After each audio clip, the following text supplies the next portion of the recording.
हैन त्यो चाहिँ आफ्नो प्रोसेस स्टेजमा चढिसक्दाखेरिको प्रोसेस रुम रिड गर्नुहुन्छ पहिला अडियन्स के छ त्यो त गर्नै पर्यो त्यो अनुसार भइसकेको सेट पनि चेन्ज भएको छ चेन्ज हुँदैन इट्स नट स्टेजमा गइसकेपछि चाहिँ म उनीहरू जसरी ढल्ने होइन रुम जस्तो भयो नि उनीहरूलाई आफूतिर लिएर ढाल्ने होइन अनि जस्तै मेरो प्रोसेस चाहिँ के छ भने म एउटा रुमलाई कसरी हेर्छु भन्दाखेरि I am meeting a new friend होइन मेरो न्यू फ्रेन्ड अब जोक त साथीहरूलाई सुनाइन्छ नि त अनि म त्यहाँ जोक सुनाउन आएको स्ट्रेन्जरले मेरो जोक किन सुन्छ होइन म एउटा नयाँ साथी भेट्दैछु होइन पहिला त साथी बन्नु पर्यो होइन अनि त्यसपछि अब साथी बनिसकेको त जे भन न त्यसमा चाहिँ इम्प्रोभ काम लाग्छ होला फेरि इम्प्रोभ देयर आर टेक्निक्स होइन सानोतिनो कुराहरू कहिलेकाहीँ the room is already set मलाई डाक्टर अस्ताना गयो not here to make friends कस्तो भने त्यो मेरो प्रोसेस राइट सो यसले अडियन्सलाई बालै दिँदैन and that's what the audience likes about him क्या okay that's what the audience likes about him उसलाई साथी नै बनाउनु छैन भने जस्तो होला भयो मसँग साथी बनाउन किन खोजिरहेको छ भने चाहिँ ऊ पहिल्यै उसको स्टेजमै त्यो बडी ल्याङ्ग्वेज नै बााउन्ड्री क्रिएट गरिसकेको हुन्छ क्या उसको चाहिँ एउटा कुरा चाहिँ स्टेजको मजा चाहिँ कस्तो हो भने जस्तै मलाई सुरुमा त्यो स्टेजमा हुन रमाइलो छ नि त स्पटलाइट मैले पाइरहेको छु मेरो हातमा माइक छ म पावरफुल फिल गरिसक्छु अफकोर्स नि दाइ म भनिरहेको छु सुनिरहेछ मन नपर्नु नहाँसु तेरो पाटो दोस्रो कुरा हो नि त्यो त तर पहिलो कुरा त सुनिरहेछ नि त मेरो कुरा होइन एकल हुन्छ डिफ्रेन्ट थिङ तर मलाई चाहिँ कस्तो लाग्छ भने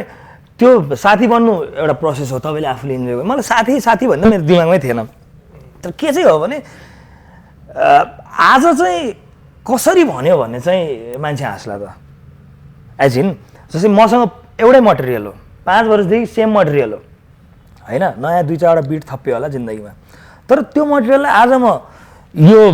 बिट र यो बिट जस्तै मलाई कहिलेकाहीँ मलाई मान्छे मन पर्दैन जसरी जान्छु यो मान्छे मन पर्दैन होइन कहिलेकाहीँ म कसरी जान्छु भनेको रुम रिड गर्नभन्दा अगाडि नै त थाहा हुन्छ नि त कस्तो रुममा छिरिरहेको छु त फेरि अनि एउटा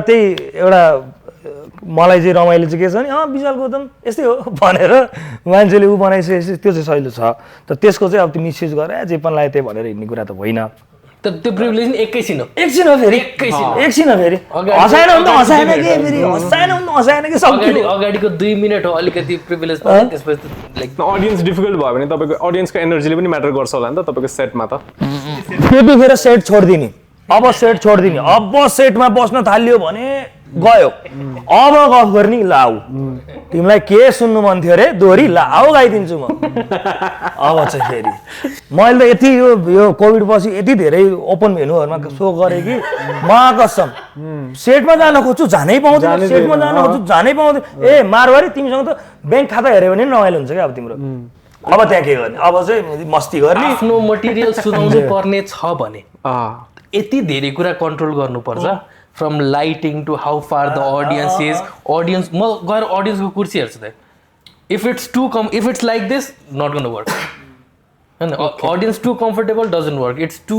के अरे ब्राइट नट गोना वर्क त्यो धेरै कुरा कन्ट्रोल गर्नु त्यो पर्फेक्ट बनाउनु छ भने चाहिँ अनि जहिले पनि पर्फेक्ट हुँदैन and then you read the room you read the people अनि स्टेज कस्तो छ कति हाई छ अनि यु एडजस्ट त्यही मलाई त बिचबिचमा त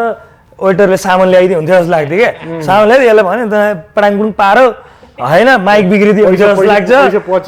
पैसा पछि अर्गनाइजरलाई चाहिँ पाइदियो भनौँ एउटा बढी बोल्ने भइहाल्छ 100 हुन्छ त्यहाँ बोल्न पाएपछि बढी बोलिहाल्छ तल बोलेर बस्यो नि माथि बोलेर बस्यो नि एक न एकचोटि त बिगार्छ बोल्ने उसले अनि तँलाई पख ल बोल बोल बोल बोल एकछिन बोल न भाइ चर्को त मै बोल्छु नि भनौँ टाँट पेल दियो